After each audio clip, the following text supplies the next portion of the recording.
Welcome, ladies and gentlemen, and thank you for joining us today. I'm Gary Landreman of GG Partners, and we truly are happy for you to be here today, and thank you so much for the response last week to our YouTube, the amount of shares that we had and the amount of people that have subscribed. We truly thank you.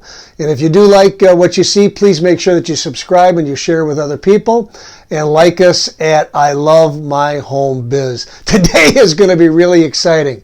Today we are going to go into the history of hemp. Is this movement, is this CBD full spectrum hemp oil movement a fad, or is this here to stay? Well, you decide for yourself after you listen to the history of hemp.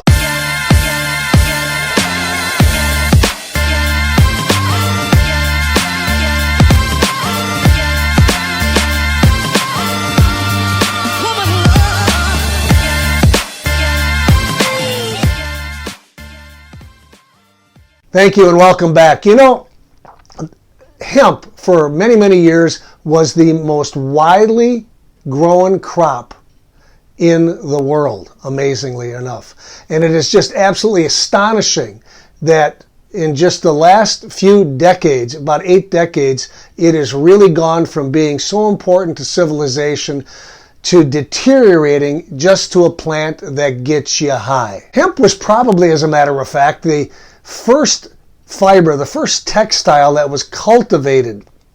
In fact, archaeologists have found a remnant dating back to ancient Mesopotamia, which is current day Iran and Iraq, to 8000 BC. In a Chinese work, we find reference by Emperor Shen Nung that in the 28th century BC, China actually used this product to cultivate for fiber and for textiles. And as a matter of fact, it was listed in the first Chinese pharmacopoeia, which is in 100 AD, and it made it to Europe by 1200 BC. China appears to have the longest history of cultivation, over 6,000 years. And France has been cultivating hemp for over 700 years, as has Spain and Chile. Sailing ships became dependent on hemp. They called it canvas, actually from the word cannabis. And as a matter of fact, it was 3 times stronger than cotton. That's why it was so important to them. And King Henry VIII mandated that 1/4 of an acre of all farms have hemp cultivated. And over 80% of all textiles and clothing was made from hemp until the 1920s. It is known that by the time the Puritans came here, hemp had already reached what is current day the United States of America, and that each and every state of the Union at one time or another actually grew hemp. In fact, the Declaration of Independence was printed on hemp. In the mid-19th century, the use of cannabis as a medicine became very popular in the West. As a matter of fact, many of those patent medicines that we heard about in the 1800s and the early 1900s actually contained cannabis. And there were over 280 manufacturers and over 2,000 medicines manufactured with cannabis and hemp. According to the 1938 copy of Popular Mechanics, which actually was written in earlier in 1937, hemp crop was actually destined to be the billion-dollar crop in the United States. And then in late 1937, the United States government made hemp illegal. But when World War II came about, they once again brought hemp back for the war effort.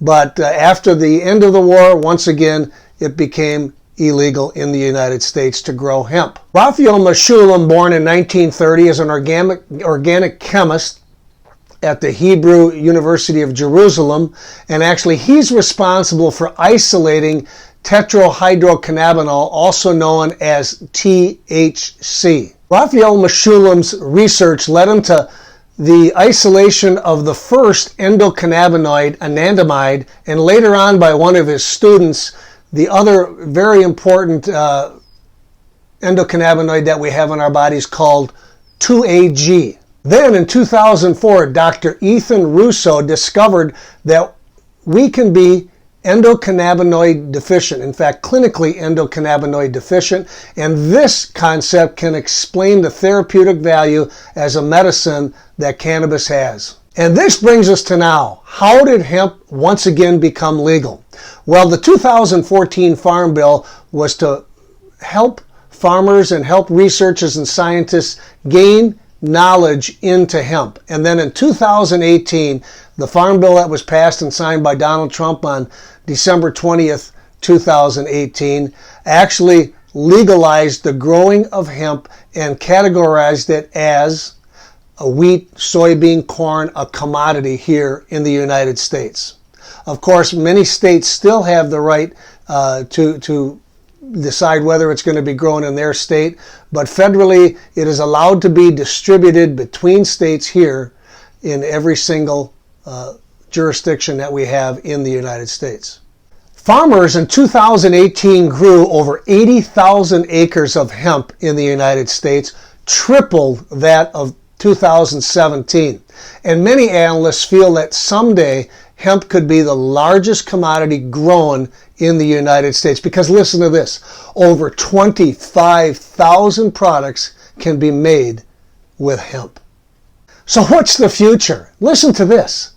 It's predicted, Wall Street analysts predict that hemp industry, the cannabis industry, will be a $22 billion industry by the end of 2022 and $1 trillion, that's right, $1 trillion with a T, dollar industry by 2030. Now just think how many family farms are going to be helped by that and how many families can be helped by creating a legacy for generations for their families.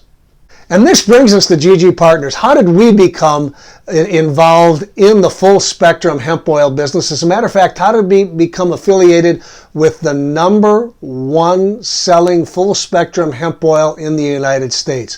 Well, we're going to leave that for the next episode. But in the meantime, if you enjoyed this and in the history of hemp, hopefully you understand that this is not a fad. This is here to stay for many, many generations to come. This is an incredible product that is helping so many Americans and actually so many people around the world. So if you enjoyed this, please make sure that you subscribe to this YouTube channel. Please make sure you share it with your friends and with your family. Like us on Facebook at I Love My Home Biz. And please follow me, Gary Landreman, on Twitter and Instagram. So until next Tuesday, thank you so much, and we'll see you then. Have a great week.